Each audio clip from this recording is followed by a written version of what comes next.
Aku ada pantun nih, lontong Medan, pakai kuah santan. Makanya sambil santai di taman. Ahlan wa sahlan, di kajian subuh Ramadan. Abis sahur please jangan, ngantuk keterusan.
Yes. Assalamualaikum warahmatullahi wabarakatuh.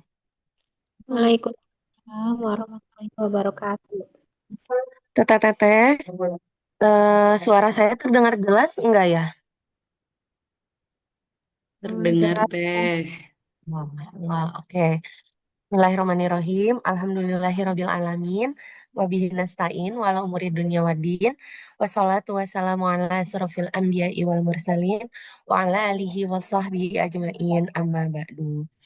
Mari kita awali pagi ini dengan mengucap syukur kepada Allah Subhanahu wa Ta'ala, karena atas limpahan rahmat dan karunia-Nya lah kita semua diberikan nikmat sehat dan waktu untuk dapat berkumpul dalam majelis ini di bulan penuh keberkahan dalam acara kajian subuh Ramadan 1447 Hijriah, persembahan Ahwat Alatif dengan tema Al-Quran dan Wanita Muslimah. Masya Allah. Salawat dan salam semoga tercurah limpahkan kepada junjungan Nabi besar kita, yakni Habibana wa Nabiyana wa Maulana Muhammad Sallallahu Alaihi Wasallam, kepada keluarganya, sahabatnya, dan kita sebagai umatnya hingga akhir zaman. Amin. Allahumma amin. Bismillah, teteh teteh. Perkenalkan, saya Santi dari Ahwat Alatif yang insya Allah akan membersamai dalam kajian subuh kali ini. Apa kabarnya teteh teteh? Sehat? Alhamdulillah baik teh. Alhamdulillah, Masya Allah. Ahlan wa sahlan ya, teteh-teteh. Terima kasih banyak sudah berkenan meluangkan waktunya untuk mengilmui diri bersama kami, Ahwat Alatif. Insya Allah, program ini berlangsung selama 20 hari pertama Ramadan, via Zoom setiap hari ba'da subuh. Izin ya, teteh-teteh, untuk mengingatkan kembali terkait adab bermajelis selama mengikuti kajian subuh ini. Yang pertama, tentunya meluruskan niat karena Allah Subhanahu wa Ta'ala. Yang kedua, hadir tepat waktu dan bersiap sebelum kajian dimulai, menggunakan nama yang jelas saat bergabung di Zoom, menyalakan kamera bagi yang memungkinkan, menjaga adab berpakaian saat kamera aktif, menutup aurat dengan sempurna, fokus mendengarkan dan mencatat faedah ilmu, bertanya dengan adab pada waktu yang dipersilahkan, dilarang menyebarkan link Zoom tanpa izin panitia, dan apabila terdapat peserta ikhwan yang bergabung, mohon untuk menginformasikan kepada admin grup atas nama Teh Anissa Latifah. Dan kalau misalnya akunnya digunakan oleh menggunakan akun suaminya, boleh diganti dulu ya Teteh untuk namanya. Masya Allah. Selain itu, teteh-teteh juga bisa bersedekah di waktu terbaik dengan scan QRIS Ahwat Alatif yang di-share di kolom komen dan grup kajian. Dan silakan untuk bisa menyalakan kamera dan menggunakan virtual background yang sudah dibagikan bagi yang memungkinkan ya, teteh-teteh. Masya Allah, agar majelis kali ini diberikan keberkahan dan kelancaran, teteh-teteh bisa buka mushafnya. Kita akan membacakan dari surah At-Tahrim ayat 10 sampai 12. Kepada Teh Aisyah, kami silahkan. Baik, Teh Santi, terima kasih. Ya, Bismillahirrahmanirrahim. Maka teteh-teteh bisa dibuka bagi yang belum siap mushafnya untuk Quran Surat Tahrim di juz 28, sementara 28 sebelum juz 29, ayat 10 sampai 12. Bismillahirrahmanirrahim. ضرب الله مثلا للذين كفروا امرأة نوح وامرأة لوط كانتا تحت عبدين من عبادنا صالحين فخانتهما فلم يغنيا عنهما من الله شيئا وقيل ادخلا النار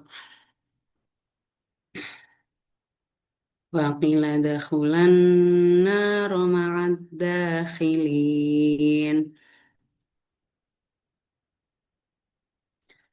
وضرب الله مثلا للذين آمنوا امرأة فرعون إذ قالت رب ابن لي عندك بيتا في الجنة ونجني من فرعون وعمله ونجني من القوم الظالمين ومريم ابنة عمران التي أحصنت فرجها فنفخنا فيه من روحنا وصدقت بكلمات ربها وكتبه وكانت من القانتين صدق Allahul Azim. Terima kasih, dikembalikan kepada MC. Insya Allah, Alhamdulillah, Maha benar Allah dengan segala firman-Nya. Syukron Teh Aisyah sudah membacakan Al-Qur'annya, ayat suci Al-Qur'an. Semoga keberkahannya terus mengalir untuk yang bacanya, begitu juga untuk yang mendengarkannya. Amin, Masya Allah. Teteh-teteh, sebaik-baiknya ilmu adalah yang dipahami, diamalkan, dan disampaikan kembali. Teteh-teteh juga bisa mencatat resume dan disebarluaskan kebermanfaatannya dengan tag Instagramnya Ahwat Alatif, @ahwatalatif. Bismillah ya teteh-teteh, semoga Allah meridhoi perjalanan ilmu kita. Amin, Allahumma amin. Baik teteh-teteh, silakan untuk bisa duduk dengan posisi ternyamannya agar bisa menerima materi dengan fokus. Kemudian untuk sesi tanya jawab, silakan untuk bisa di drop terlebih dahulu pertanyaannya di kolom komentar. Nanti ketika pemateri telah selesai menyampaikan ilmu, pertanyaan akan dibahas. Nah, sebelum itu kita nyalakan dulu teteh-teteh kameranya. Kita dokumentasikan dulu kajian subuh hari ini ya teteh-teteh. Dan siapkan senyum terbaiknya Masya Allah. Mengawali pagi ini dengan sedekah senyum virtual. Udah siap? Teteh media? Masya Allah. Oke, bismillah ya. Bismillahirrahmanirrahim. 1, 2, 3. Teh Nisa 9 kali. Berapa kali nih? Oke, sekali lagi ya. 1, 2, 3. Lanjut. 1, 2, 3. Sekali lagi teh. Oke, terakhir gaya bebas ya teteh-teteh. 1, 2, 3. Oke, sip. Masya Allah. Alhamdulillah. Syukron ya teteh-teteh. Insya Allah di hari ke-6 Ramadan ini kita akan membahas terkait dengan Al-Quran dan wanita muslimah yang akan disampaikan oleh gurunda kita Umi Aisyah, Masya Allah. Umi Aisyah merupakan asatizah dan pembina Ahwat Al-Latif. Beliau juga aktif mengisi liko atau halakoh di Bandung dan pengajar bahasa Arab. Baik, mari kita mulai dengan doa belajar. Bismillahirrahmanirrahim. Allahumma inni as'aluka ilman nafi'an wa rizqan thayyiban wa amalan mutaqabbalan. Baik, kepada Umi, kami silahkan. Oke, jelas ya? Baik, bismillahirrahmanirrahim. Assalamualaikum warahmatullahi wabarakatuh. Alhamdulillah, nahmaduhu wa nasta'inuhu wa nastaghfiruh wa na'udzu billahi min syururi anfusina wa min sayyiati a'malina. May yahdihillahu fala mudilla lahu wa may yudlilhu fala hadiyalah. Asyhadu an la ilaha illallah wahdahu la syarikalah wa asyhadu anna Muhammadan abduhu wa rasuluhu la nabiyya ba'dah. Allahumma salli wa sallim wa barik wa an'im ala sayyidina wa habibana wa qudwatuna Muhammad sallallahu alaihi wasallam wa ala alihi wa ashabihi wa man tabi'ahum bi ihsanin ila yaumil qiyamah. Subhanaka la ilma lana illa ma 'allamtana innaka antal alimul hakim wa tub alaina innaka antat tawwabur rahim. Amma ba'd. Alhamdulillah, Masya Allah, akhwat ya, waktu ini selalu semakin tidak terasa ya. Tiba-tiba udah hari ke-6 ya, kayak baru kemarin gitu kita puasa. Tahu nanti tiba-tiba lebaran aja gitu ya. 1 bulan tuh memang waktu yang sejatinya kalau sebelumnya gitu, sebelum datang Ramadan tuh kita kayak nggak nungguin. Tiba-tiba tiap bulan berganti dan berganti. Tapi tentu kita menginginkan setiap hari kita selalu menjadi orang yang lebih baik daripada sebelum-sebelumnya. Hari ini kita akan membahas tema tentang Al-Quran dan wanita ya, Al-Quran dan wanita muslimah. Kalau membahas Al-Quran lalu membahas wanita muslimah, ini kalau jadi 2 tema besar, ini tuh tema yang sangat besar banget gitu ya. Karena kalau kita ngomongin Al-Quran, kita akan ngomongin berbagai macam hal. Kalau kita ngomongin wanita muslimah, kita juga akan membicarakan banyak hal tentang wanita muslimah. Ya, tapi insya Allah di kesempatan pagi hari ini, saya akan sedikit membahas 3 poin ya. Poin pertama ya, bagaimana Al-Quran, apa kata Al-Quran tentang wanita. Terus kita akan bahas Al-Quran untuk wanita itu sebagai apa ya. Lalu kita akan membahas interaksi wanita dengan Al-Quran. Kita akan bahas pertama dulu wanita, apa kata Al-Quran tentang wanita. Jadi kita bahas dulu wanita-wanita dalam Al-Quran. Al-Quran itu kita tahu ya, itu adalah panduan kita. Al-Quran itu panduan. Al-Quran itu yang jelas disebutkan oleh Allah, diturunkan di Syahrul Ramadan, kata ya. Nah, Al-Quran membahas wanita tentu karena wanita itu adalah bagian dari manusia ya. Boleh kita katakan bahwa Islam itu yang pertama kali memuliakan wanita, yang dari sebelumnya wanita itu nggak punya status. Bahkan wanita itu sempat dipertanyakan apakah wanita itu bagian dari manusia atau iblis atau setan atau jin gitu ya. Dulu di zaman Vatikan. Atau yang wanita itu tidak setara dengan laki-laki. Ya, itu adalah kondisi-kondisi wanita sebelum datangnya Islam.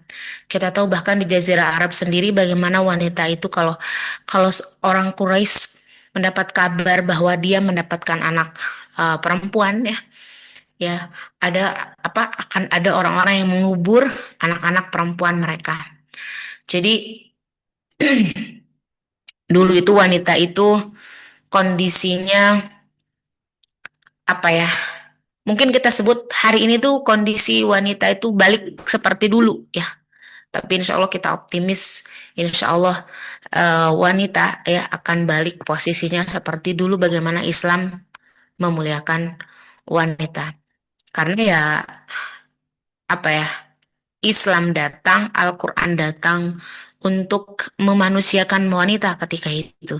Di saat wanita itu tidak jelas ya hak dan kewajibannya.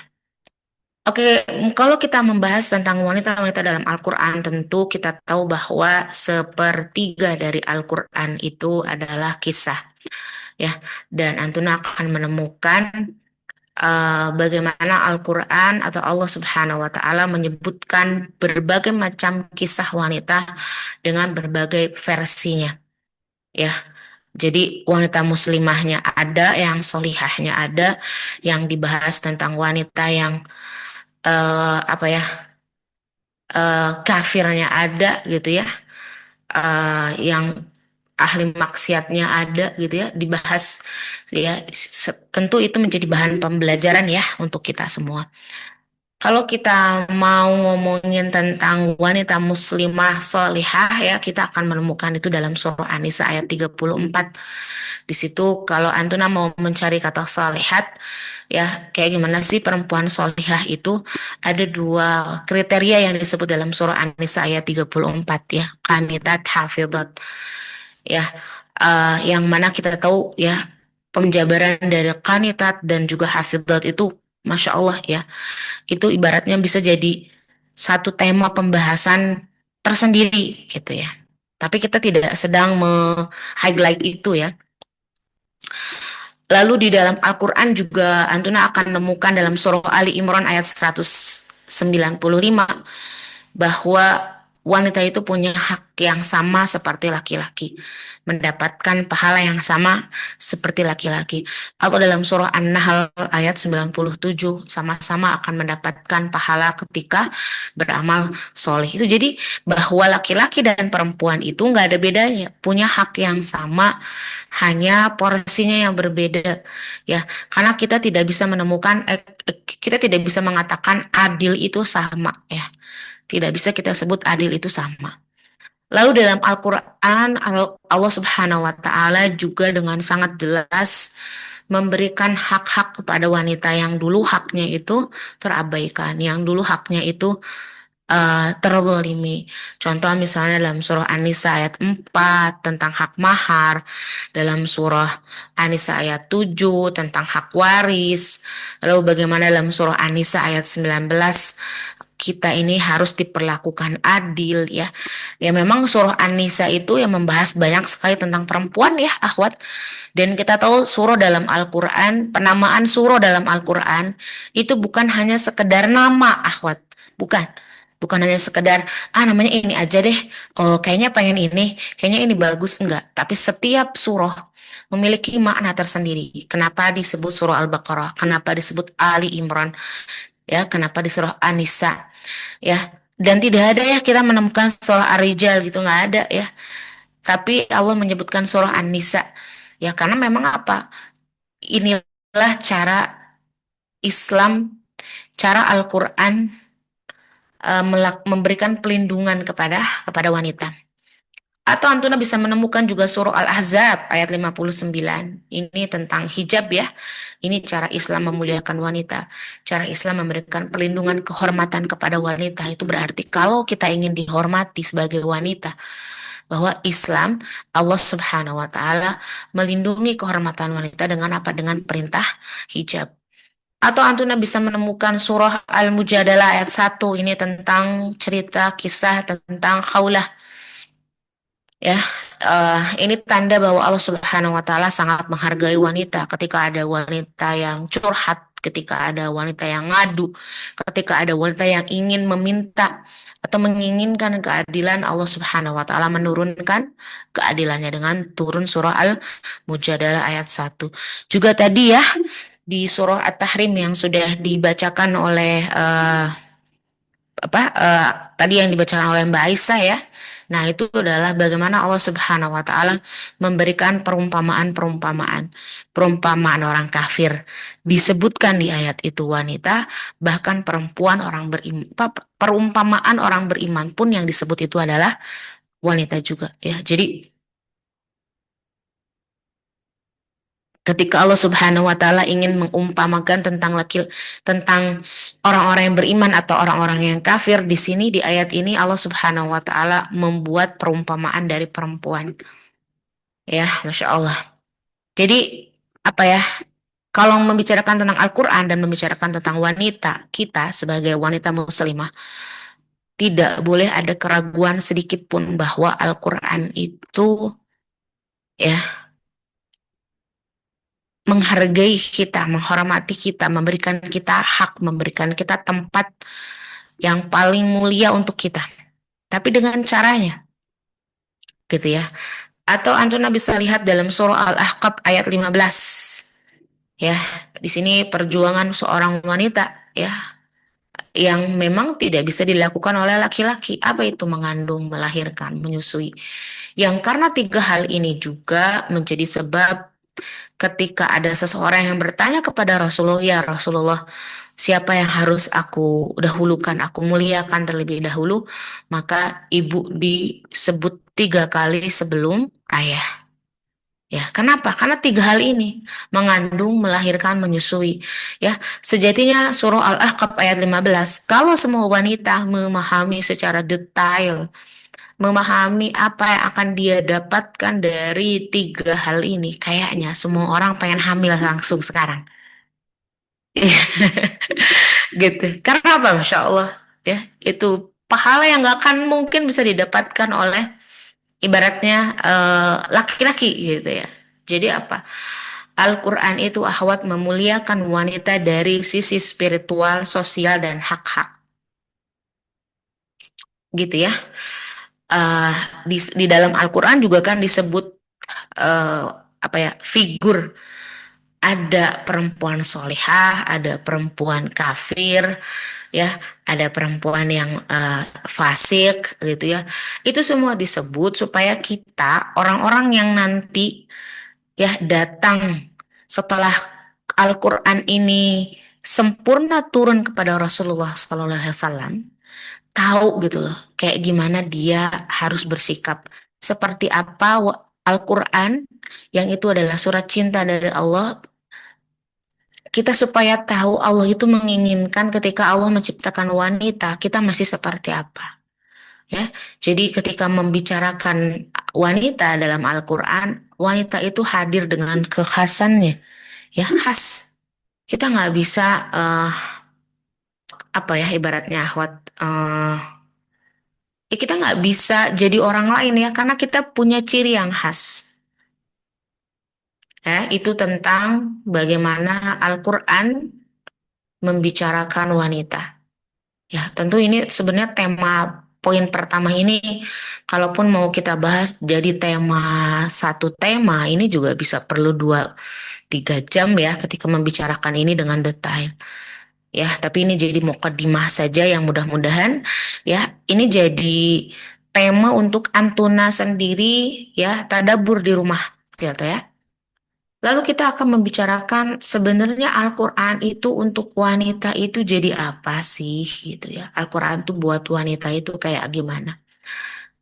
Ya, Antuna bisa lihat dalam surah Al-Isra ayat 82. Tentu ini umum untuk siapapun. Ya, dan kami turunkan Al-Quran sesuatu yang menjadi penawar dan rahmah bagi orang-orang yang beriman. Di sini ada kata syifa. Ya, kata syifa itu berarti obat yang menyembuhkan sampai ke akarnya. Jadi jika kita lagi cemas, sedih, ya, burnout gitu ya, maka Al-Quran itu adalah terapi terbaik. Ya, di kesempatan kali ini Umi akan kasih contoh penawar hati ya, atau ibaratnya penyembuh bagi sakit siapapun ya. Sambil Umi ceritakan ayat ini, silahkan boleh Antuna semua menuliskan di kolom komentar ayat favorit kalian yang kalau kalian baca ayat itu kalian itu jadi lebih semangat gitu dalam menjalani hidup ya. Silahkan nanti saya cek. Tadi Al-Quran itu adalah terapi terbaik. Kita akan katakan bahwa Al-Quran itu adalah terapi terbaik. Al-Quran bagi seorang perempuan itu sejatinya adalah obat hati. Jadi bagi wanita Al-Quran itu healingnya dia. Yang mana Al-Quran itu telah mengawal ribuan tahun lebih Islam itu jaya. Jadi hari ini kalau kita mau ngomongin peradaban Islam dan kita pengen peradaban Islam itu kembali tegak, balik ke Al-Quran, perempuan jadi dapat lagi haknya ada pada posisinya gitu ya. Kita lihat sejauh mana Al-Quran mengawal hidup kita. Sejauh mana Al-Quran mempengaruhi hidup kita. Karena hari ini di era sekarang, banyak wanita itu mencari pelarian di media sosial atau bahkan curhat ke manusia yang tentu ya itu juga akan malah menambah lelah ya. Atau seringkali berakhir kecewa. Padahal Al-Quran itu bukan hanya sebagai bacaan ibadah ya akhwat, tapi sebagai surat cinta dari Allah yang paling memahami perasaan kita. Itu ya, jadi kalau hari ini kalau kita ngomongin masalah obat, healing, atau apalagi jawaban dari berbagai macam hal yang kita butuhkan dalam hidup kita, maka jawabannya itu adalah Al-Quran. Oke, saya akan sebut surah Al-Anfal ayat 62. Ya, surah Al-Anfal ayat 62. Oke. Ya, ini Umi lagi pengen ngasih contoh healing ya, obat buat siapapun. Umi akan bahas surah Al-Anfal ayat 62. Wa iyuridu ayyakhda'uka fa inna hasbakallah walladzi ayyadaka binasrihi wa bil mu'minin. Ya, ini kalau membicarakan lebih detail ayat ini ya, mungkin akan panjang juga ya akhwat. Tapi di sini ada satu insight akhwat. Ada kata yakhda. Ya, yakhda'uka. Itu dari khoda'a. Yaitu yang artinya pengkhianatan. Yang khoda'a itu dikatakan khoda'a ya dalam kamus bahasa Arab klasik. Itu adalah suatu keadaan atau orang yang menampakkan dua wajah. Manis di depan kita, menusuk di belakang. Itu kata khoda'a, pengkhianatan ya, karena memang yang boleh jadi gitu ya akhwat, siapapun dari kita itu menyimpan ruang khusus untuk si orang ini yang ternyata dia mengkhianati kita. Itu memang sakit ya, itu memang sakit karena dikhianati tentu lebih sakit ketimbang kita mendapatkan permusuhan terang-terangan. Karena khada'a itu di depan manis, di belakang nusuk gitu. Itu yang disebut khada'a. Ya. Lalu kita lihat siapapun dari kita pasti pernah mungkin ya merasa dikhianati. Kayak pernah menyimpan ruang khusus untuk si A, untuk siapapun lah gitu ya, untuk si B. Ternyata dia manis di depan, di belakang nusuk. Atau kita udah menyiapkan atau menyimpan dia di ruang khusus dalam hati kita, ya ternyata dia melakukan hal di luar yang ekspektasi kita. Lalu kita lihat bagaimana Al-Quran menawarkan obatnya. Ya, ini kalau obat buat kamu yang lagi sakit karena ditusuk dari belakang gitu ya, gak ada jawabannya kecuali sabar. Ya, ini nyambung ya sama pembahasan kemarin. Ya, gak ada penawar kecuali sabar. Karena apa? Karena Allah melanjutkan ayatnya. Fa inna hasbakallah. Cukuplah Allah. Hasbaka, ha, sin, ba, ha, sa, ba, ya. Itu adalah tingkat puas yang absolut. Yang kita merasa puas hanya dengan satu, yaitu hanya kepada Allah. Karena ini hasbak Allah. Jadi ketika kamu kecewa, ketika kamu pernah ngerasa kecewa, boleh jadi, bahkan iya pastinya, Allah itu sedang mengosongkan hatimu dari manusia, agar isinya hanya cukup Allah. Jadi ayat ini akhwat, perisai langit buat kamu, buat siapapun yang hatinya lagi hancur. Ini cara Al-Quran menerapi orang yang hatinya hancur. Allah hanya menjawab dengan satu kalimat. Jadi kalau ada orang, siapapun di luaran sana, yakhda'uka, mengkhianatimu, fa inna hasbaka Allah. Allah hanya menjawab dengan satu kalimat. Fa inna hasbaka Allah. Kita pengen Allah, cuman cukup Allah. Ya, jadi kalau kita lagi kecewa, boleh jadi Allah tuh lagi kangen. Lagi kangen sama keluh kesah kita yang hanya kepada Allah kita menggantungkan, ya. Karena kalau sama manusia ya begitulah ya.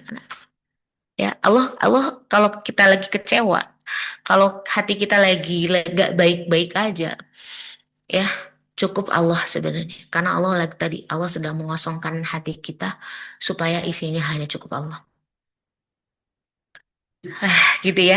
Nah, oke. Itu satu contoh ya, satu contoh ayat. Jadi memang obat healing terbaik kita itu adalah Al-Quran. Jadi kalau kita lagi nggak baik-baik aja, buka Al-Quran, baca Al-Quran.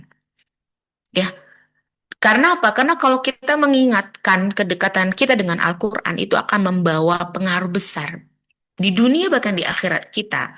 Coba Antuna ingat hadis riwayat Muslim yang Rasulullah SAW bersabda, ya, bacalah Al-Quran, maka ia akan datang pada hari kiamat sebagai apa? Syafi'an li ashabih, akan menjadi pembela bagi sahabatnya. Ini Masya Allah, hadis ini menggunakan kata sahabah, li ashabih, benar gak? Yang itu berarti hubungan kita dengan Al-Quran harus seakrab hubungan kita dengan bestie kita yang selalu ada di setiap suasana. Hubungan kita dengan Al-Quran tuh harus kayak gitu. Karena tadi hadis ini mengatakan safi'an li ashabih, buat sahabatnya. Kan sahabat itu bestie bukan ya? Kita kalau ngomongin orang yang lebih dekat sama kita, melebihi apapun tuh kan pasti pakai menggunakan kata sahabat, bukan kata teman, benar ya, akhwat. Karena Rasul kita ya, bagaimana Rasul kita berinteraksi dengan Al-Quran. Kita tahu tentu ya, Al-Quran itu turun kepada Rasulullah SAW. Tapi dulu Rasulullah SAW pun sangat suka mendengarkan bacaan Al-Quran dari orang lain. Karena suatu hari juga Rasul pernah meminta Ibnu Mas'ud untuk membacakan Al-Quran. Ibnu Mas'ud berkata, ya Rasulullah, haruskah aku membacakan untukmu? Padahal Al-Quran turun padamu gitu ya. Jadi kayak, ya Allah asa gak enak gitu ya, kata Ibnu Mas'ud. Maka Rasulullah menjawab, aku ingin mendengarnya dari orang lain. Yang saat itu ketika Ibnu Mas'ud membacakan Al-Quran kepada Rasulullah, saat sampai pada ayat tentang saksi di hari kiamat, Rasulullah SAW menangis. Itu ya. Jadi ya dari kisah ini kita juga tahu ya, kita lihat membangun kedekatan dengan Al-Quran itu juga tidak harus selalu membaca, tapi juga menyimak, ya, mendengarkan makna yang tentu itu akan lebih meresap ke dalam perasaan hingga boleh jadi meneteskan air mata. Dan Al-Quran itu istimewa dan akan memberikan keistimewaan bagi pembacanya.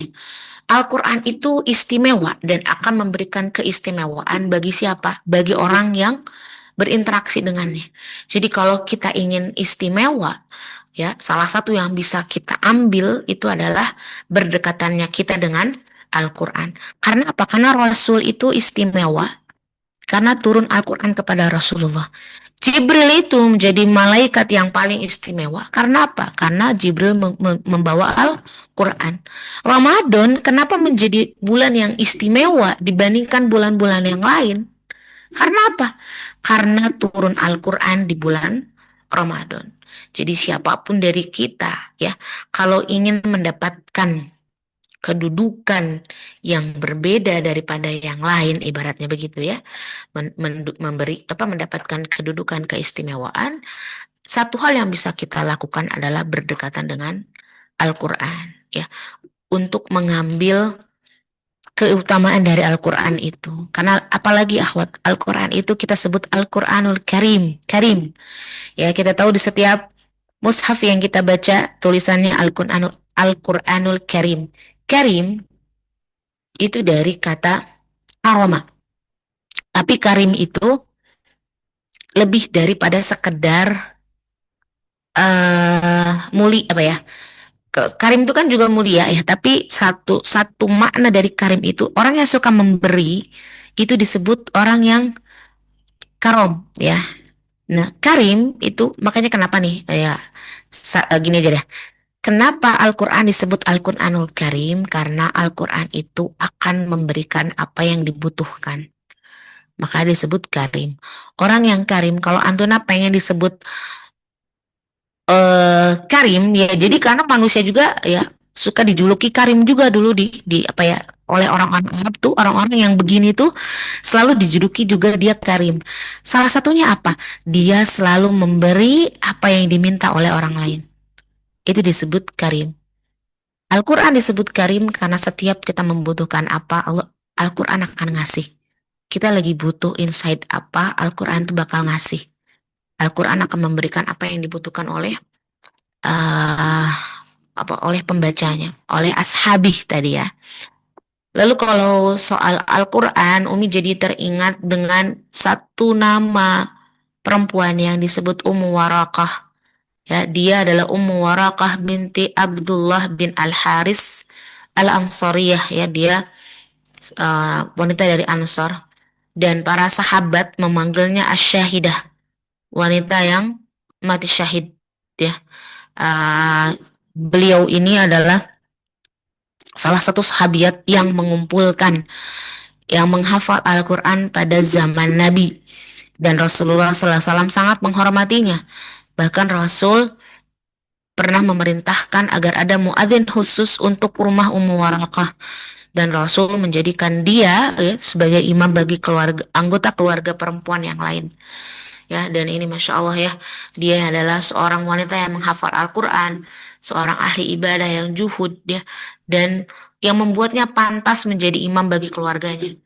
Jadi lihat bagaimana akhwat Al-Quran dan sikap perhatian terhadap Al-Quran akan mengangkat derajat orang-orang yang dekat dengan Al-Quran, yang menjadi peringatan yang baik bagi orang itu, yang akan memuliakan orang itu di dunia dan akhirat. Jadi Masya Allah ya, mudah-mudahan Allah Subhanahu wa Ta'ala menganugerahkan kepada kita supaya kita mampu menghafal Al-Quran serta mengamalkannya, sehingga dengan izin Allah Al-Quran ini akan menjadi penuntun kita menuju surga.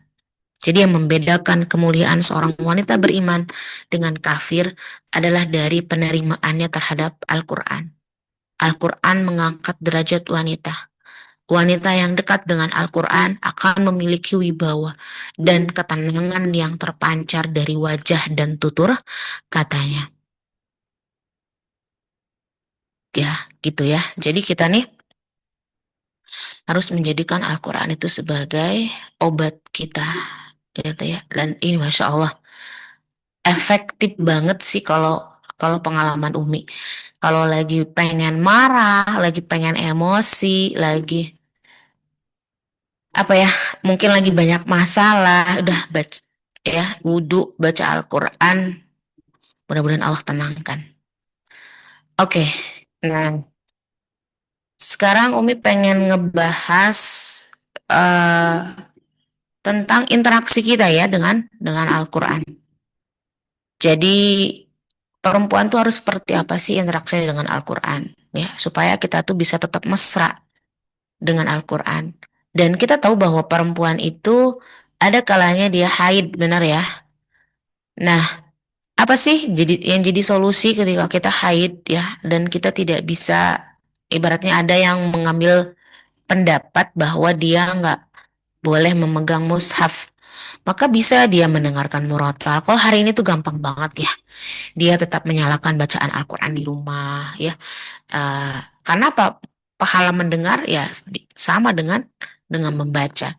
Terus dia juga bisa membaca terjemah, dia bisa interaksi kita dengan Al-Quran tuh bukan hanya dengan tilawah saja ya, tapi membaca terjemahnya, tafsirnya. Karena apa? Mempelajari makna ayat itu tidak dilarang saat kita haid. justru ini waktu yang tepat buat kita curhat mendalam dengan memahami isi Al-Qur'annya. Ya, kita juga bisa menjadikan Al-Qur'an itu sebagai apa? Sebagai zikir.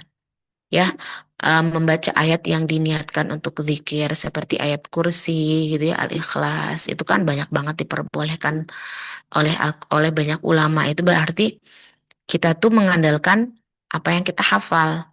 Lalu kita juga bisa membaca Al-Quran di aplikasi di handphone. Ya, karena membaca Al-Quran digital itu kan tanpa menyentuh mushaf. Ya, itu diperbolehkan buat perempuan haid.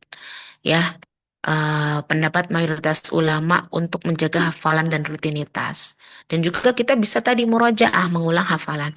Dilakukan di dalam hati atau lisan tanpa menyentuh mushaf fisiknya gitu ya, akhwat. Jadi bisa kok gitu ya kita ini tetap berinteraksi dengan Al-Quran walaupun kita sedang haid. Oke, saya pengen ngecek dulu eh, ayat surah Al-Baqarah 2 ayat terakhir, Masya Allah. Surah Maryam, Masya Allah ya, ini di surah Maryam. Kalau 2 ayat terakhir surah Al-Baqarah kita tahu itu adalah doa ya, bagaimana kita berdoa kepada Allah. eh Surah Maryam ya, ini kisah tentang Maryam. Surah Al-Baqarah ayat terakhir dan Maryam ayat 30-35. Masya Allah. Ini ada yang samaan ya. Surah Asy-Syarah, Masya Allah ya. Alam Nasrah itu kayak bener banget sih.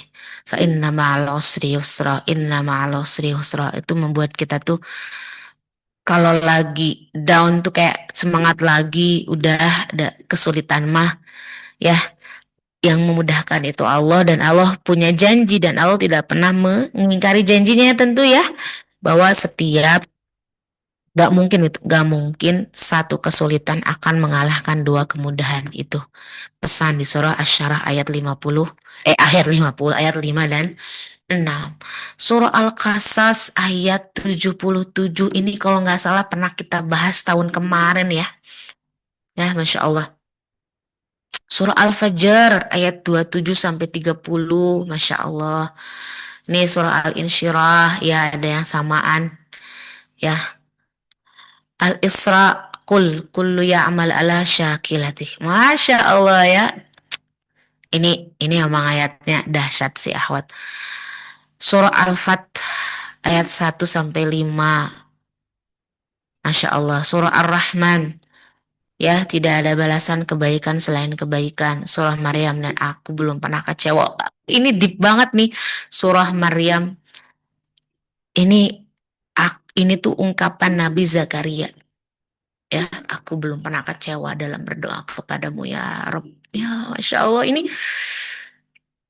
ya Allah, emang ini ayat ini deep banget sih, akhwat. Karena ketika Nabi Zakaria, yang kita sempat spill ya sama Umi di hari apa tuh, Nabi Zakaria itu berdoa minta anak bertahun-tahun belum dikabulkan ya. Lalu Nabi Zakaria mengubah doanya, mengubah narasi doanya sampai pada narasi itu di surah ini mengatakan bahwa ibaratnya gini, kalaupun engkau kabulkan ya Allah, engkau kasih atau enggak itu anak, nggak apa-apa. Tapi aku tahu aku tuh nggak pernah kecewa kalau berdoa kepadamu. Kayaknya nih ya, gara-gara ayat ini, kayaknya Allah tuh nggak tega kalau nggak ngasih anak ke Nabi Zakaria. Bener gak? Karena kalau seandainya Allah itu nggak ngasih, Nabi Zakaria mungkin nggak akan kecewa. Tapi Allah juga nggak tega kalau nggak ngasih. Karena apa? Karena Allah nggak mau mengecewakan Nabi Zakaria. Insya Allah ini, ya betul. Surah Maryam ini juga buat Umi juga punya kesan yang dalam juga, surah Ahwat. Surah Al-Fajr ayat 27-30. Surah apa lagi? Surah Al-Baqarah ayat 152. Ya, maka ingatlah kepadaku, aku pun akan ingat kepadamu. Ya, memang siapa lagi yang akan membuat kita pada akhirnya ya kuat ya, kecuali kita mengingat bahwa ada Allah yang maha kuat yang akan menguatkannya. Kalau kita ingat sama Allah, Allah juga bakal ingat sama kita, ya. Jadi itu janji Allah, gak mungkin Allah itu mengingkari janjinya. Surah Ali Imran, ya, ini Masya Allah, ini kan yang cukuplah Allah sebagai penolong, ya. Masya Allah ya, ini teman-teman tuh keren-keren semua nih, Masya Allah ya.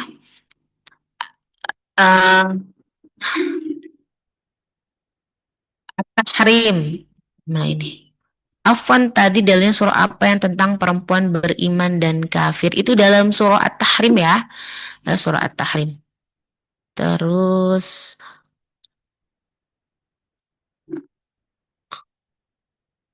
Al Al-Quran sebagai syifa. Ini ya tadi ada yang nanya itu ya. Benar ya? S- Bukan surah Al-Furqan teh, surah Al-Isra ayat 82 teh. Oke, Masya Allah ya akhwat. Ah, ini kalau cek lagi deh ya surah At-Tahrim. Surah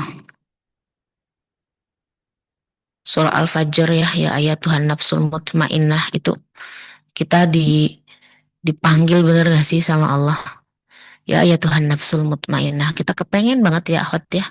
Ramadan ini membuat kita ini jadi wanita yang memiliki jiwa yang tenang. Irji'i ila rabbika radiyatan mardiyah. Pulang, yuk pulang.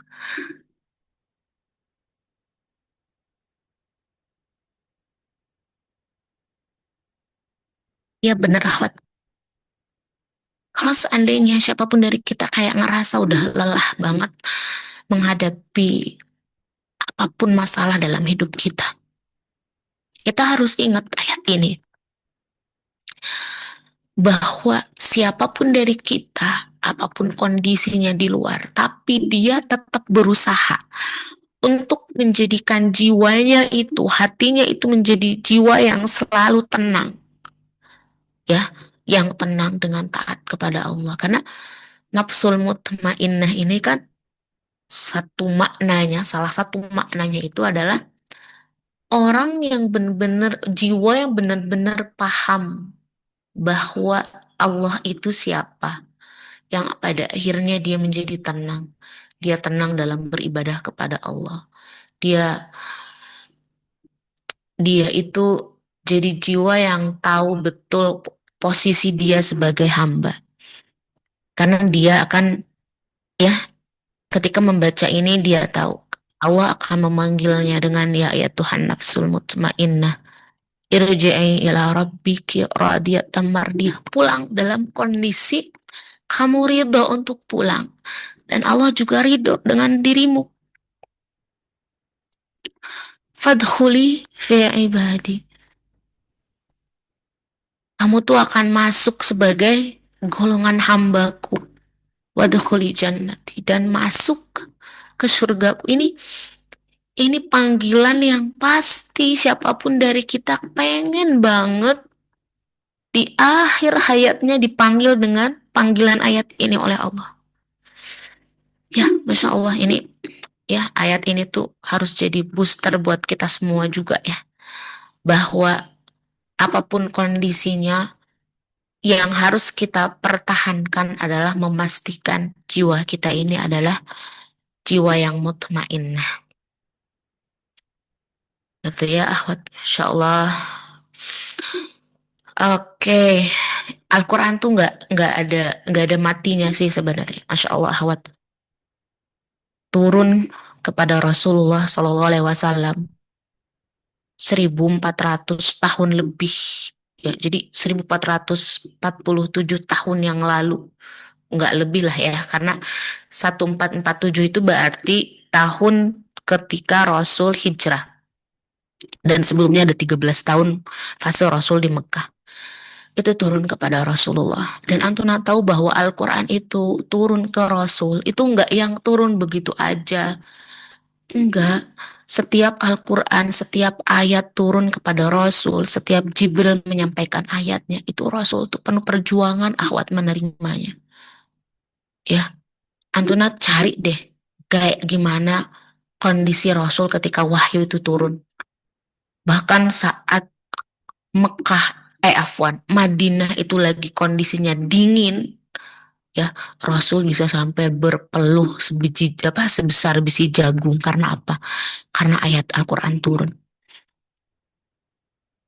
Eh, Ibnu Mas'ud apa siapa ya sahabat yang pernah menceritakan Rasul tuh pernah sedang tiduran di kakinya. Jadi di pahanya Rasul lagi tiduran, kepala Rasul di paha dia. Dan tiba-tiba ya, awalnya yang biasa-biasa aja, tiba-tiba dia ngerasa kakinya itu seperti terhimpit beban yang berat, boleh jadi mungkin seperti dihimpit oleh beban ton gitu ya, yang membuat kakinya itu sakit kayak seperti mau patah gitu sih. Padahal itu dia hanya sedang menopang kepala Rasul saja yang awalnya biasa-biasa aja ya. Dan itu berlangsung cukup lama sampai ketika itu berakhir ya, ternyata Rasul lagi tiduran tadi itu tiba-tiba menerima wahyu. Kebayang Rasul gitu, kebayang Rasulnya, tolong bayangkan Rasulnya. Jadi akhwat, Al-Quran itu gak datang dengan mudah buat buat apa? Bagi Rasulullah tuh gak datang begitu aja. Gak kayak kita segampang membuka aplikasi Al-Quran. Gak segampang kita buka mushaf lalu kita bisa baca begitu saja. Al-Quran turun bahkan kepada Rasul itu ada beban, ada berat bagi Rasulullah. Ya, itu gak gampang ayat ini turun. Al-Quran tuh gak gampang turun ke Rasulullah. Gak gampang akhwat. Jadi kalaulah seandainya Al-Quran ini tidak kita jadikan sahabat kita nggak jadikan obat healing kita kayak seolah melupakan pengorbanan Rasul menerima Al-Quran, melupakan wahyu turun tuh seperti apa kepada Rasulullah. Ya, jadi akhwat selalu jadikan Al-Quran sebagai tempat pulang pertama saat hati kita sedang nggak baik-baik aja. Karena Al-Quran seharusnya di hati seorang muslimah menjadi sahabat sejati dalam setiap kondisi. Jangan pernah menjadikan masa haid kita sebagai libur kita dari Allah. Karena kita nggak baca Al-Quran. Kalaulah kita nggak bisa menyentuh mushafnya, jangan biarkan hati kita berhenti menyentuh maknanya. Kita harus selalu menjadikan Al-Quran sebagai sahabat curhat kamu, menceritakan keluh kesahmu lewat doa, dan biarkan Allah menjawabnya melalui ayat-ayat cintanya. Ya, jadikan Al-Quran sebagai tempat pulang pertama di saat hati kita sedang tidak baik-baik saja. Taib barakallahu fikum, itu mungkin yang bisa Umi sampaikan. Silahkan kalau ada yang ingin didiskusikan, ditanyakan. Fadhal akhwat. Masya Allah. Umi, aduh, deep banget ya Umi. Masya Allah, syukron Umi. Jazakillah khair. Eh, aku jadi punya pengalaman Umi waktu itu. Izin sharing ya Teteh-teteh dan Umi. Boleh dong. Jadi, dulu juga pernah gitu ya, ada satu masa gitu. Kita lagi pabelit gitu ya. Pabelit ya teman-teman. Kalau ada yang bukan orang Sunda, pabelit itu paberancak. Sama Apa aja namanya? Sunda itu. Di kepala tuh burnout dan lain-lain gitu Umi. Qadarullah gitu, setiap keluar rumah selalu ketemu sama mobil yang pakai stiker Quran surah Al-Insyirah ayat 56. Fa inna ma'al usri yusra, inna ma'al usri yusra. Belok kemana? Ada lagi mobilnya mah beda-beda, tapi stikernya teh itu lagi. Qadarullah gitu. Beberapa hari gitu. Kadang hari ini ketemu, besok enggak. Tapi pernah setiap hari hampir ketemu, Masya Allah. Mau, ya Masya Allah gitu ya. Maksudnya, berarti kan tukang stiker juga dapat pahalanya ya Umi ya. Masya Karena Allah. udah bikin sesuatu yang bermanfaat, Masya Allah. Jazakillah khair, Umi. Kemudian kita lanjut ya ke sesi tanya jawab, izin Mangga teteh-teteh, ada yang mau ditanyakan boleh di drop dulu di kolom komentar.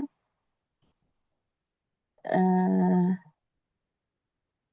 Sebentar kita cari. Ini pertanyaannya dari mana ya? Dari Teh Nadilah yang pertama ya. Ya, betul. Nadila dari Bandung.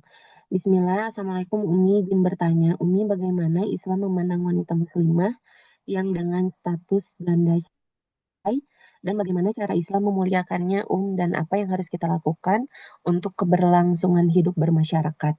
Karena zaman sekarang status janda cerai itu menjadi sesuatu yang bagaimana sekali gitu dalam tanda kutip seperti yang membanggakan. Tapi saya justru malu bahkan saya menutupi status ini karena takut direndahkan. Apa karena saya masih trauma dan masih sakit atas pernikahan kemarin ya jazakillah khair Umi. Baik, Tafadhol. Umi izin jawab langsung dulu ya Teh. Masya Allah. Nah, buat Teh Nadilah, ini ya pertama kali mungkin Umi ingin memeluk Teh Nadilah secara online ya. Kalau bisa ketemu langsung pengen Umi peluk dulu tanpa perlu banyak bicara sebenarnya. Kalau membicarakan bagaimana Islam memandang wanita muslimah yang dengan status janda cerai. Pertama, hidup kita ini siapa sih yang ngatur? Ada qadarullah, benar nggak? Sekeras apapun kita menginginkan sesuatu, kalau tanpa Allah izinkan, nggak akan terjadi. Ketika perceraian ini ya sudah terjadi, kita jadikan ini sebuah evaluasi dalam hidup kita. Apakah memang ada andil kita dalam urusan ini? Maksudnya, kita tahu bahwa, duh surah apa ya, tiba-tiba Umi lupa. eh Nanti mungkin ada yang tahu ya, kasih tahu ya, ingatin Umi ya. Tapi ada satu surah dalam Al-Quran yang menyebutkan bahwa kalau kita ini mendapatkan hal buruk itu gara-gara kita. Kalau kita mendapatkan kebaikan itu karena Allah. Kalau seandainya perceraian ini adalah buruk, ya itu kan berarti boleh jadi ya kalau kita masuk ke ayat yang tadi ya memang salah kita, ya memang ulah kita. Karena namanya pernikahan itu dua apa ya, hubungan dua manusia yang sebenarnya kalau ngomongin pernikahan boleh jadi kita nggak perlu cari mana yang salah mana yang benar karena dua-duanya benar, dua-duanya juga punya andil salah. Kenapa? Rumah tangga itu juga take and give gitu ya, hubungan dua orang. Ya sudah kalau sudah terjadi, kalaulah kita apa ya, menyesali harus ya, karena boleh jadi ini bagian dari kesalahan kita, ada dosa kita di situ. Kita sesali boleh, tapi jangan sampai terus berlarut-larut. Ya, jangan sampai berlarut-larut. Karena apa? Ya, kita tahu berlarut-larut dengan kesedihan, penyesalan. Itu kan malah membuat apa? Membuat akhirnya kita nggak move on, nggak melakukan apa-apa. Dan itu malah itu malah yang diinginkan oleh setan. Itu malah yang diinginkan oleh iblis. Terpuruknya kita sebagai seorang manusia. Ya, sedangkan kita sudah bahas di pertemuan pertama ya, kita jangan putus asa sama rahmat Allah. Kalau emang kita pernah salah, kita taubat. Lalu bagaimana Islam memandang status janda cerai? Nggak masalah. Ini sering terjadi. Loh, kita tahu salah satu istri yang dinikahi oleh Rasul itu janda cerai, bener gak? Siapa coba namanya? Ada yang tahu nggak, akhwat? Salah satu istri Rasul yang dinikahi oleh Rasul janda cerai. Kalau yang lain janda mati memang. Ada janda cerai, ada. Siapa? Mana jawabannya? Zainab. Ya, oke, betul Zainab. Ini Zainal ini salah ketik nih kayaknya. Zainab binti Zainab binti Jahash. Zainab binti Jahash. Zainab binti Jahash itu janda cerai, bercerai dari Zaid bin Harithah. Itu kan janda cerai. Lalu bagaimana cara Islam memuliakannya? Kalau kita ngomongin Islam memuliakannya, kita ngomongin Allah memuliakannya. Ternyata memang hanya Zainab binti Jahash dari semua istri Nabi yang dinikahkan oleh Allah ke Rasul. Kayak salah satu yang dibanggakan oleh Zainab binti Jahash kepada istri-istri Nabi yang lain, Zainab itu sering ngomong, membanggakan dirinya, kalian semua itu dinikahkan dengan Nabi oleh keluarga kalian, oleh wali kalian. Sedangkan aku dinikahkan oleh Allah, sedangkan aku dinikahkan kepada Nabi oleh Allah. Itu yang selalu dibanggakan. Dan itu siapa? Zainab binti Jahash yang apa? Pernah mengalami kegagalan pernikahan. Janda cerai loh dia. Ya, terus harus seperti apa kita melakukan atau move on keberlangsungan hidup bermasyarakat kita? Ya sebenarnya ya itu tuh balik lagi ke di mana kita tinggal ya memang. Walau qadarullah gitu ya. Tapi ya kita hari ini apa yang harus kita lakukan ya sudah kita move on aja sudah lakukan. Mau kayak gimana pun orang memandang kita, merendahkan kita, yang penting bukan Allah yang sedang merendahkan kita. Kalaulah kita tahu bahwa kita pernah melakukan kesalahan, kegagalan tadi misalnya di salah satu di pernikahan kita, salah satunya gara-gara kita, misalnya ada andil kita, ya udah kita taubat kepada Allah. Yang mudah-mudahan dari taubat itu Allah Subhanahu wa taala menggantikan yang lebih baik. Jangan pernah kecewa ketika engkau kehilangan sesuatu. Percaya bahwa Allah akan menggantikan yang lebih baik. Ya, kalau teteh masih merasa trauma, masih merasa sakit atas pernikahan kemarin, ya kita doakan bersama ya. Umi mendoakan, teteh-teteh di sini yang ada semua di sini mendoakan teteh supaya trauma itu segera hilang, supaya rasa sakit itu digantikan oleh Allah dengan kebahagiaan. Itu ya teh ya. Insya Allah lah ya, pokoknya mah apapun yang terjadi Bismillah, itu qadarullah. Kita kalau itu ada andil kesalahan kita bertaubat dan mudah-mudahan Allah akan ganti dengan pernikahan yang lebih baik. Wallahu a'lam. Masya Allah, syukuran Umi. Semoga terjawab ya Teh Nabila. Selanjutnya Mi ada pertanyaan dari Teh Dwi dari Surabaya. Bagaimana menyikapi orang yang bilang percuma baca Al-Quran aja kalau tidak dipahami isinya? Padahal saya sedang belajar sedikit-sedikit memahami tadabburi. Aduh. Ya, udah yang ngomong kayak gini mah biarin aja nggak. Bagaimana menyikapinya? Biarin, abaikan. Ya, daripada gini. Ya kalau ada yang bilang percuma baca Al-Quran kalau tidak dipahami aja. Ya kita ambil sisi baik dari dari ungkapan dia. Iya betul memang percuma kalau kita cuma baca Al-Quran. Kalau nggak kita pahami. Karena memang Al-Quran itu tidak sekedar untuk dibaca. Ya memang nggak salah yang orang itu ngomong nggak salah. Tapi kalau kita harus bersikap atas omongan itu, udah senyumin aja. Kalau ada orang ngomong, percuma kamu baca Al-Quran kalau nggak kamu paham, senyumin aja tinggal jawab, iya siap, saya mau memahami gitu ya. Nggak usah juga kita tuh harus mendetailkan sesuatu, harus ngomong menjawab kayak, tapi kan aku lagi belajar juga ini mentadaburi memahami dikit-dikit terus saya juga, maksudnya tidak setiap hal yang diucapkan oleh orang lain kepada kita harus kita jawab, harus kita balas, lalu harus kita respon, nggak semua ya. Karena apa? Karena boleh jadi merespon itu malah membuat luka ya, buat kita malah merasa kita jadi nggak nyaman dan sebagainya. Jadi menyikapinya udah biarin aja. Ya walaupun ucapan dia nggak salah loh gitu ya. Memang kalau kita baca Al-Quran, interaksi kita dengan Al-Quran tuh memang nggak cukup dengan dibaca aja gitu. Betul, betul.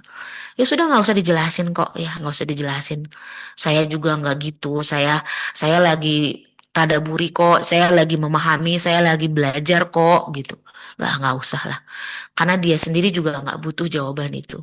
Cukup antara kita dengan Allah. Cukup Allah tahu apa yang sedang kita lakukan. Tidak perlu kita keluar-keluar ke semua manusia menjelaskan.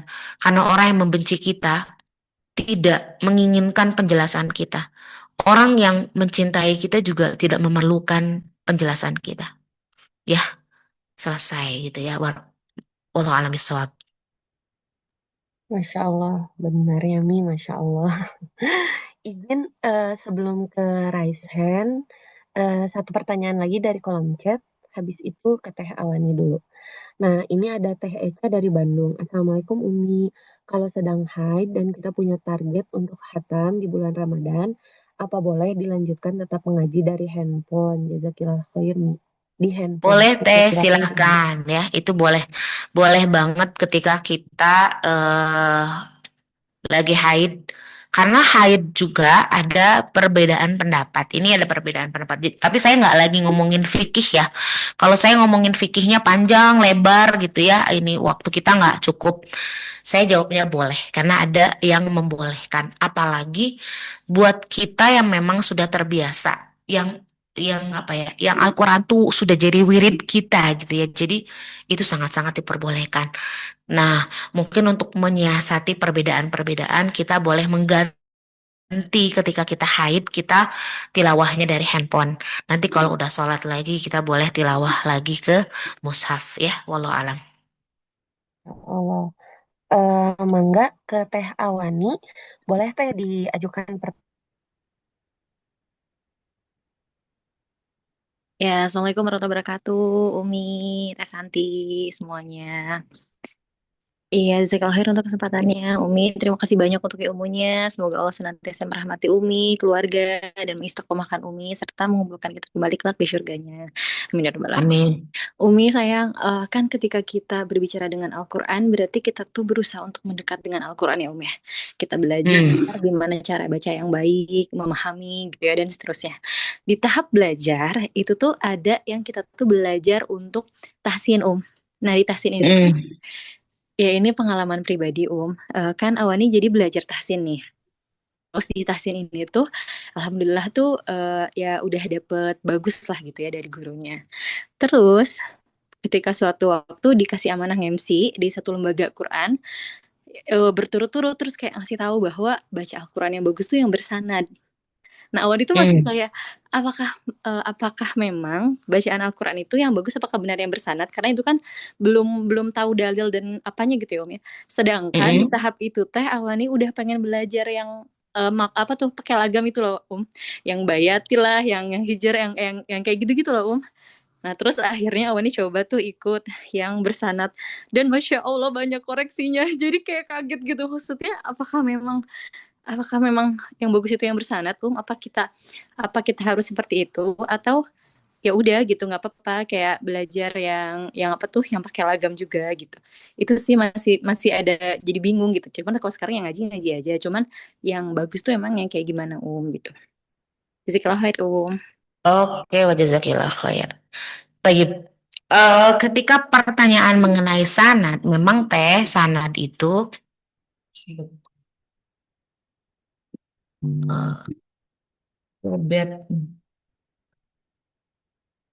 Oke, kalau ngomongin masalah sanad, betul sanad itu namanya sanad itu berarti bersambung bacaannya sampai Rasulullah.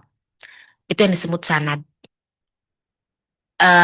Jadi sanad juga nggak ibaratnya nggak sembarang ya. Sanad itu bersanad itu berarti apa yang kita baca seperti itulah Rasul baca. Gitu loh Teh. Kalau ditanya baiknya begitu ya itu idealnya begitu. Tapi bukan berarti kita pada akhirnya nunggu kita ideal dulu. Ya nunggu aku gimana gitu pada akhirnya nunggu ideal dulu. Enggak. Jadi ya sekarang mah ibaratnya begini.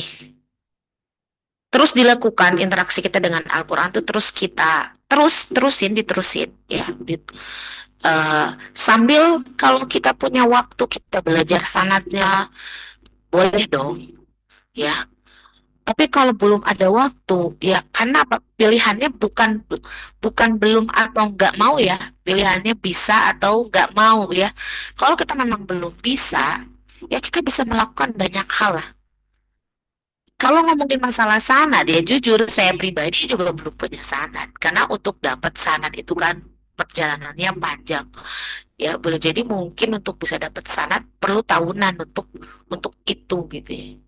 Dan biasanya itu eh, pengambilan sanad itu kalau kita sudah, setahu saya ya, sudah hafal 30 juz. Ya, ya kalau sekarang belajar tahsin lalu dengan bacaan yang benar, tadi dengan bacaan yang memang dengan orang-orang yang sudah memiliki sanadnya, ya itu lebih baik. Ya, kalaupun nggak ada bukan berarti pada akhirnya kita berhenti. Ah, saya mah bacaannya masih jelek, tahsinnya aja masih nggak naik-naik. Ah, nggak mau baca Al-Quran deh. Atau, aduh saya mah belum punya sanad. Nggak baca Al-Quran deh, nggak berinteraksi dengan Al-Quran deh, ya nggak gitu. Ya, kita lakukan terus bertahap sambil ya kita akan jadi orang yang dalam tanda kutip berubah gitu loh. Berubah. Sebisa mungkin kita terus belajar. Gitu aja ya, mungkin yang bisa Umi jawab. Ya betul surah tadi ya yang Umi sebut surah An-Nisa ayat 79. Ma aswabaka min hasanah faminallah. Jadi kalau kita dapat sesuatu kebaikan, kita dapat nikmat apapun itu dari Allah. Wa ma aswabaka min sayyi'ah famin nafsik. Kalau kita mendapatkan keburukan, hal-hal buruk terjadi kepada kita itu karena diri kita. Karena penyebabnya kita. Karena apa? Karena Allah nggak pernah zalim. Tapi bukan berarti gini. Sekarang Umi analogikan begini. Ketika ada orang sakit, lalu dokter itu mengatakan, Bu, misalkan Pak, ini jarinya harus diamputasi. Kira-kira reaksi pasien seperti apa? Kayaknya semua pasien akan mengatakan, wah ini keburukan, ini keburukan, ini keburukan. Bener gak? Ini hal buruk, ini hal buruk. Tapi bagi dokter yang tahu, mengamputasi itu bukan keburukan. Itu baik buat dia. Karena kalau nggak diamputasi akan lebih parah. Misalnya harusnya satu jari, kalau nggak diamputasi nanti ngerembet ke yang lain, gitu ya. Jadi sayyi'ah ini juga perlu penafsiran yang panjang lagi gitu, ya. Karena tadi sayyi'ah buruk ya, sayyi'ah itu buruk. Keburukan amputasi itu semua pasien pasti mengatakan itu buruk. Tapi ternyata bagi dokter amputasi itu kebaikan. Kita nggak pernah tahu loh, bagi kita buruk, ternyata bagi Allah itu baik. Namun yang jelas, sesuatu yang baik itu datangnya dari Allah. Walaupun ketika nyampainya ke manusia, terasanya buruk. Gitu ya. Nah, gitu ya. Tadi misalnya kita ngomongin perceraian. Ya boleh jadi bagi kita perceraian itu buruk. Tapi mungkin bagi Allah itu baik loh. Jadi perceraian itu tidak selalu sayyi'ah. Boleh jadi perceraian itu adalah sebuah hasanah yang mungkin terjadi atas skenario Allah. Karena Allah tahu pernikahan itu udah gak baik buat dia, gak baik buat dunia akhirat dia. Dan Allah pengen memberikan kepada perempuan ini pengganti yang lebih baik. Gitu ya. Kita contohin Zainab lah. Tadi Zainab binti Jahash. Kalau kita katakan perceraian Zainab binti Jahash dengan Zaid itu adalah hal buruk, tapi ternyata kan setelah perceraian akhirnya Zainab akan dinikahi oleh Rasul. Kira-kira Zaid dengan Rasul bapak baik mana? Ya kalau kita ngomongin itu ya, kita ngomongin ini. Kita nggak ini. Kalau kita ngomongin ke situ ya tentu lebih baik ke Rasul ya. Nah, jadi perceraian Zainab dengan Zaid itu adalah baik buat Zainab. Karena apa? Karena dia akan mendapatkan pasangan yang lebih baik daripada Zaid. Ya, tapi saya nggak mengatakan Zaid buruk gimana ya? Karena obrolan ini akan panjang ya. Jadi tolong ini jangan salah diartikan ya. Gitu ya, walau alam bisawab. Silakan Teh Santi ada pertanyaan lain? Masya Allah. Syukran nih. Ini Ami ada dari Teh Salma. Assalamualaikum. Sebelumnya jazakillah khairan kasiran Umi atas ilmu-ilmunya. Izin bertanya. Beberapa hari yang lalu saya lihat Reels yang menjelaskan bahwa wanita yang sedang haid dan membaca Al-Quran melalui aplikasi di handphone, kemudian saat hendak membuka halaman lain dengan menyentuh layar handphone, itu sama seperti membuka halaman di mushaf, sekalipun menyentuh layar handphonenya menggunakan sarung tangan. Apa benar itu Umi? Ya, ntar dulu ya. Kadang kadang gue suka bingung ngejawab eh, pertanyaan pertanyaan yang dia tuh dapat informasi dari ini ya, dari apa ya, ibaratnya dari konten orang. Walau alam, saya nggak bisa mengatakan konten itu salah. Tapi ketika itu bertanya ke saya tentu akan menjawab juga sekemampuan saya ya, Teh. Karena saya juga tahu saya bukan orang yang apa ya, sangat-sangat berilmu sampai semua ilmu saya paham, sampai semua ilmu saya tahu. Enggak gitu. Tapi sepanjang sejauh saya tahu bahwa yang disebut mushaf itu ya Al-Quran. Ya mushaf gitu, Al-Quran. Tapi kalau bukan ini ya bukan mushaf. Dan kalau kita balik lagi ke dalil, kita tuh harus ngelihat konteks dalilnya itu. Ini kalau ngomongin dalil tuh panjang sih sebenarnya. Tapi yang jelas konteks dalilnya itu dulu seperti apa.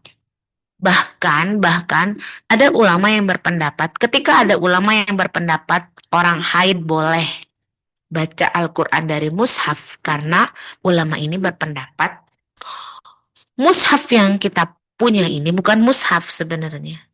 Karena mushaf karena bukan Al-Qur'an, bukan gini. Ini tuh cuman mushaf karena yang nggak boleh disentuh itu Al-Qur'an ya. Sedangkan Al-Qur'annya mah ada di Lauh Mahfud gitu. Ada yang berpendapat begitu malah ya. Jadi kalaupun misalnya ada yang tadi bilang kalau dia haid lalu dia baca Al-Qur'an dari handphone lalu dia ngegeser itu sama seperti dia memegang mushaf, ya terserah dialah. Teteh mau mau percaya atau mau ngambil itu sebagai hukum silahkan. Tapi kalau saya nggak ngambil itu sebagai hukum ya, karena gini, apa yang kita lakukan tuh harus bidalil bil ilm, harus dengan dalil, harus dengan ilmu. Ya sejauh ilmu saya memahami bahwa perempuan yang sedang haid itu kemungkinan besar boleh dia pegang mushaf langsung sekalipun, terkecuali yang dia junub.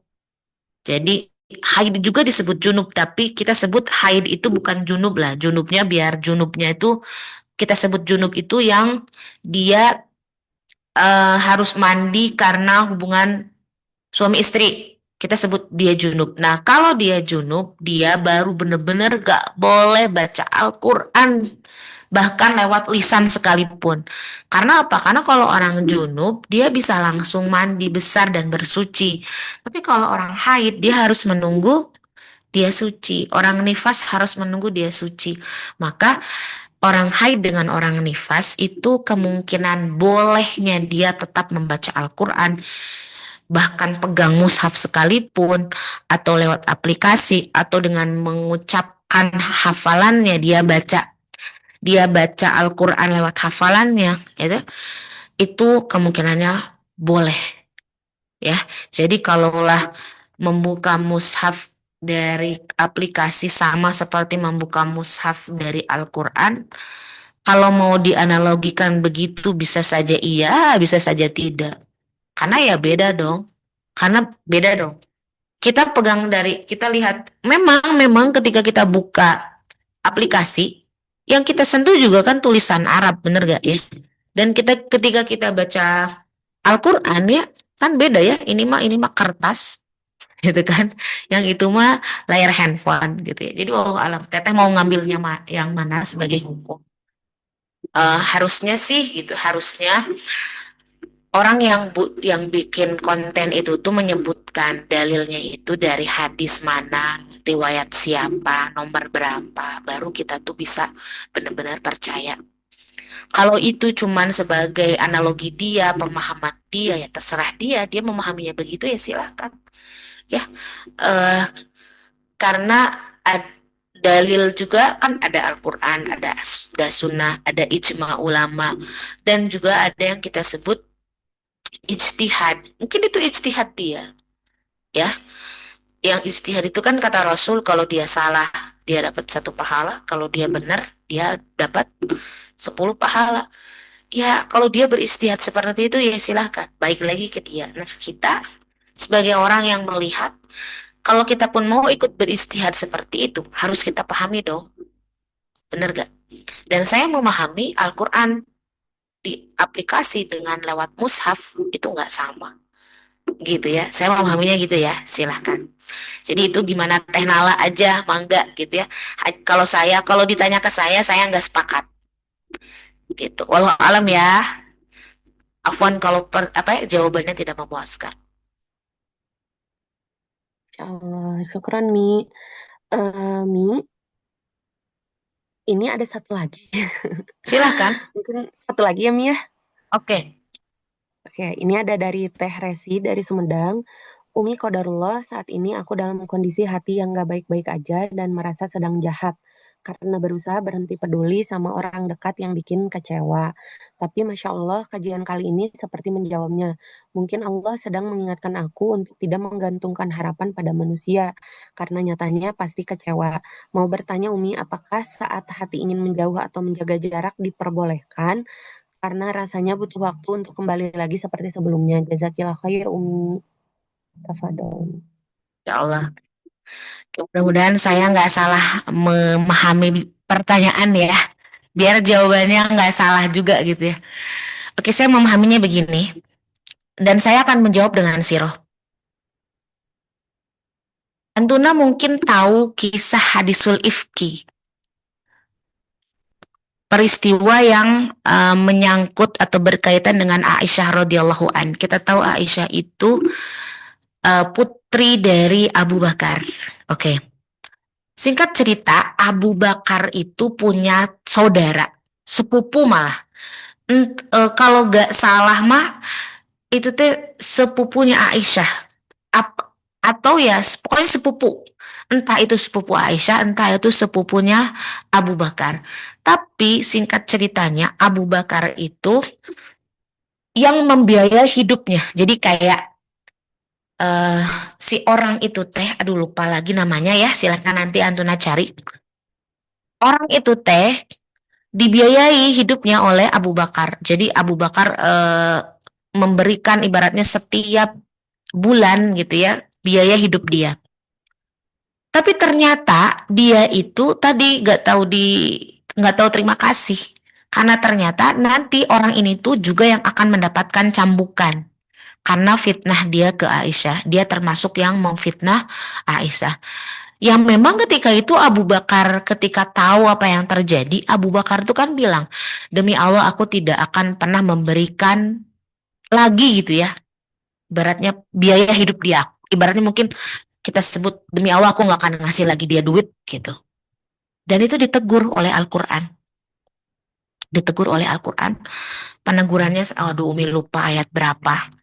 Yang jelas Abu Bakar ditegur. Ada ayat yang mengatakan ya kalau mau berbuat baik itu ya nggak mesti begitu gitu ya. Nah, dia pada akhirnya tetap ya Abu Bakar membiayai orang itu, walaupun orang itu sudah menyakiti hati Abu Bakar, menjadi salah satu orang yang memfitnah putri tersayangnya, benar nggak, Ahwat? Oke.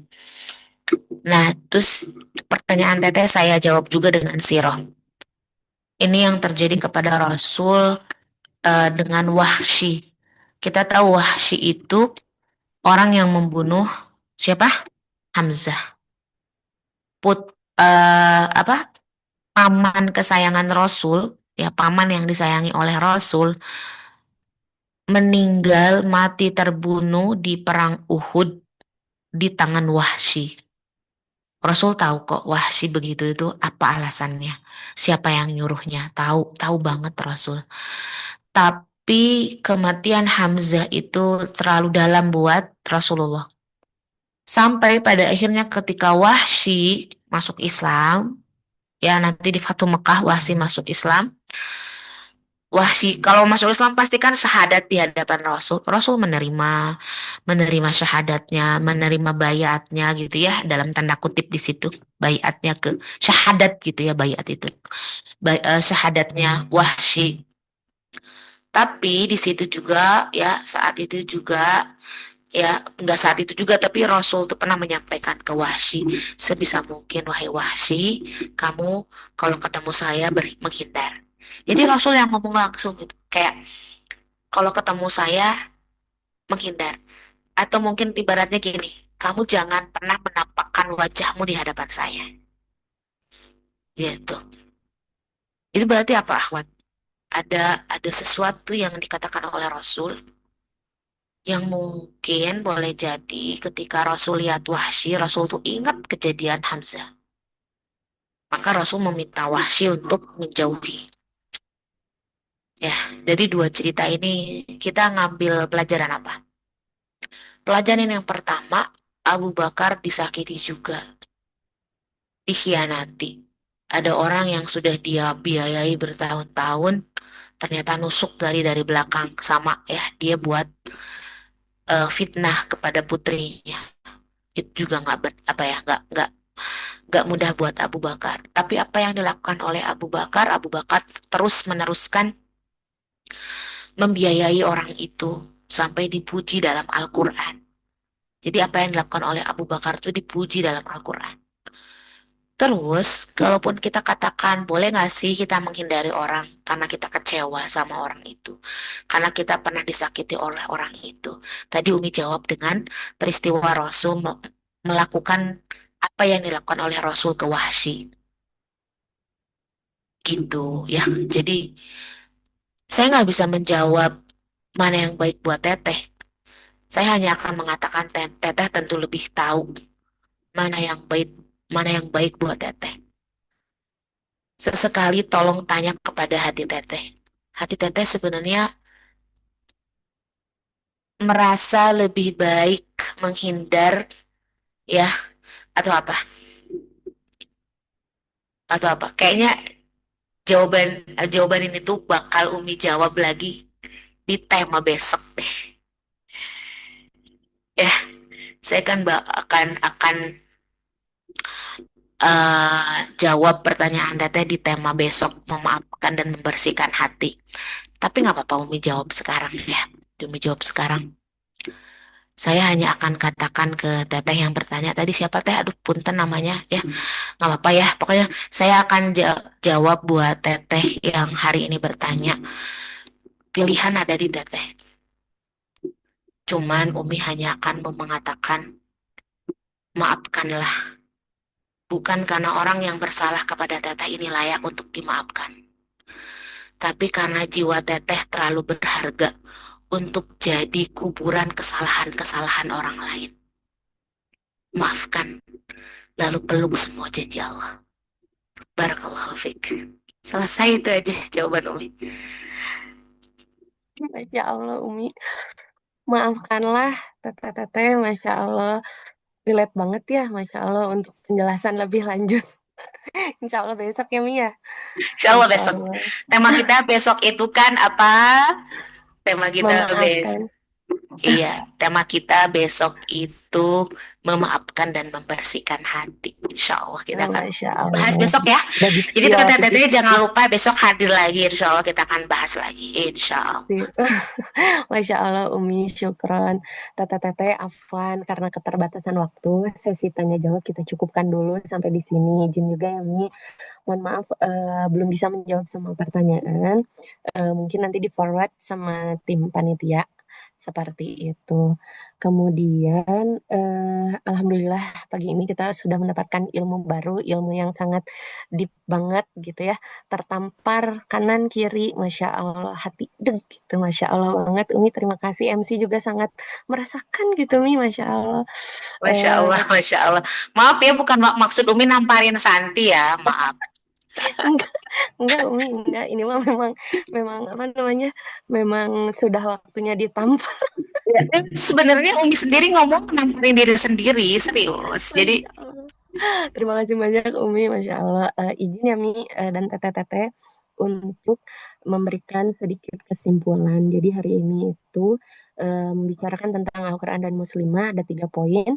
Yang pertama, apa kata Al-Quran tentang wanita? Wanita-wanita dalam Al-Quran itu dulunya malah dipertanyakan gitu, manusia atau bukan gitu. Dulu Islam itu datang untuk memuliakan wanita. Al-Quran itu datang untuk memanusiakan wanita di saat wanita tidak jelas hak dan kewajibannya.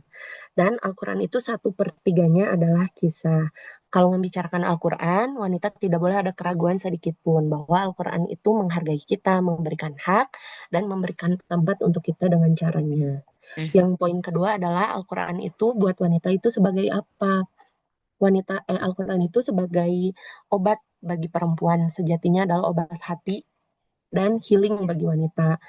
Kalau misalnya kita sedang dalam keadaan sedih, gak ada penawarnya kecuali sabar, cukuplah Allah yang tadi Umi sampaikan. Kemudian, poin ketiga, interaksi wanita dengan Al-Quran itu ada solusi saat head, yaitu menyalakan atau dengan menyalakan bacaan Al-Quran atau mendengarkan Al-Quran,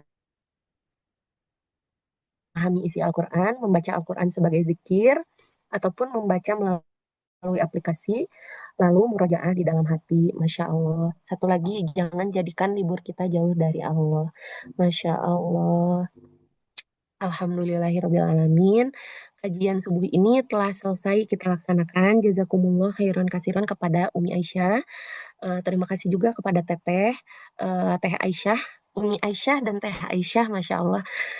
Terima kasih kepada teteh-teteh yang hadir di. Terima kasih juga kepada kolaborator yang sudah support dan materi yang narasumber beserta materi yang luar biasa. Terima kasih kepada Bengkel Diri, Hujan Safir, dan juga kepada media partner yaitu Bersama Bermakna, Tulisan Ensa, dan Happy Bandung. Mari kita tutup dengan istighfar 3 kali. Astagfirullahalazim, astagfirullahalazim, astagfirullahalazim. Hamdalah, alhamdulillahirrabbilalamin, dan doa kafaratul majelis. Subhanakallahumma wa bihamdika asyhadu an la ilaha illa anta astaghfiruka wa atubu ilaik. Semangat terus mengilmui diri, insya Allah kita akan bertemu lagi 15 hari atau 16 hari ke depan. Semoga kita semua istiqomah dalam perjalanan menuntut ilmu. Amin. Saya atas nama Ahmad Alatif yang bertugas mohon maaf atas segala kendala yang terjadi selama kajian berlangsung. Sampai ketemu lagi dan selamat melanjutkan aktivitas. Billahi taufiq wal hidayah. Assalamualaikum warahmatullahi wabarakatuh. Syukran, teteh.